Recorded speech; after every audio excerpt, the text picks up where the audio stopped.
Hello बच्चों, नमस्कार। आज की इस वीडियो में आप सभी को बाल महाभारत का संक्षिप्त परिचय बताने जा रही हूँ, जो इस प्रकार है। महाभारत एक ऐसा ग्रंथ है जिसकी कथा ने हमें सदियों से प्रभावित किया है। रामायण की तरह ही महाभारत भी भारतीय संस्कृति की आधारभूत काव्य रचना है। रामायण और महाभारत दोनों ही भारतीय इतिहास के आकाश में ऐसे जगमगाते हुए रत्न हैं जो चंद्र और सूर्य के समान जन जन के हृदय रूपी आकाश को अंधकार से रहित करते चले आ रहे हैं और भविष्य में भी करते रहेंगे। महाभारत की गणना विश्व साहित्य के श्रेष्ठ व महान ग्रंथों में की जाती है। महाभारत एक विशाल महाकाव्य है जिसकी रचना महर्षि पराशर के यशस्वी पुत्र वेद व्यास जी ने की थी। व्यास जी अलकनंदा नदी के तट पर एक आश्रम में रहते थे। वहीं उन्होंने इस ग्रंथ की रचना की। व्यास जी ने महाभारत की यह कथा सर्वप्रथम अपने पुत्र सुखदेव को कंठस्थ कराई थी और उसके पश्चात अपने अन्य शिष्यों को भी। किंतु मानव जाति में इस कथा का प्रचार प्रसार महर्षि व्यास के प्रमुख शिष्य वैशंपायन के द्वारा किया गया। ऐसा माना जाता है कि प्रारंभ में इस मूल ग्रंथ का नाम जय था, परंतु बाद में इसका नाम भारत और फिर महाभारत विख्यात हुआ। महाभारत में भरतवंशी कौरवों और पांडवों के चरित्र और परस्पर संघर्ष का विशद वर्णन है।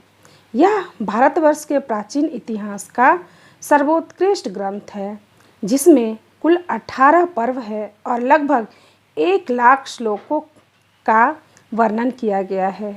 यह भारतीय संस्कृति का सुदृढ़ आधार स्तंभ है। इसमें एक नहीं अनेक नीति शास्त्र समाहित है। महाभारत एक उत्कृष्ट धर्मशास्त्र, आचार शास्त्र, राजनीति शास्त्र और हमारी सभ्यता का दिग्दर्शक गौरव ग्रंथ है। इसकी कथा कहानियों में यदि एक ओर कुटिल प्रवृत्तियों जैसे ईर्ष्या, द्वेष, भ्रष्टाचार, लोभ, स्वार्थ, घृणा, षड्यंत्रों आदि का वर्णन है, तो दूसरी ओर अनेक मानवीय मूल्यों का जैसे त्याग, न्याय, सत्य, प्रेम, तपस्या, वीरता, समर्पण, उदारता आदि का वर्णन भी किया गया है। महाभारत में एक नहीं अनेक नीति शास्त्रों का और धर्म, अर्थ, काम तथा मोक्ष चारों पुरुषार्थों का सार समाहित है। महाभारत का यह मूल मंत्र सदैव धर्म की ही जीत होती है आज भी मनुष्य को सत्य, प्रेम और धर्म के रास्ते पर आगे बढ़ने के लिए प्रेरित करता है। बहुत समय पहले की बात है।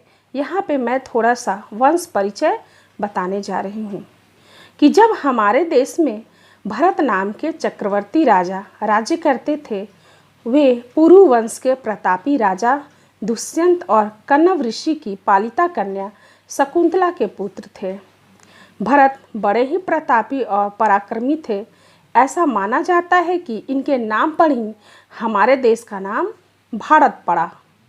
भरत के वंश में हस्तिन नाम के राजा हुए, जिन्होंने अपनी नई राजधानी हस्तिनापुर के नाम से बसाई। इनके राजवंशज में आगे चलकर कुरु नाम के राजा हुए। कुरु के वंशज कौरव कहलाए। कुरु के नाम से कुरुक्षेत्र प्रसिद्ध हुआ। इसी के साथ महाभारत का यह संक्षिप्त परिचय समाप्त होती है बच्चों।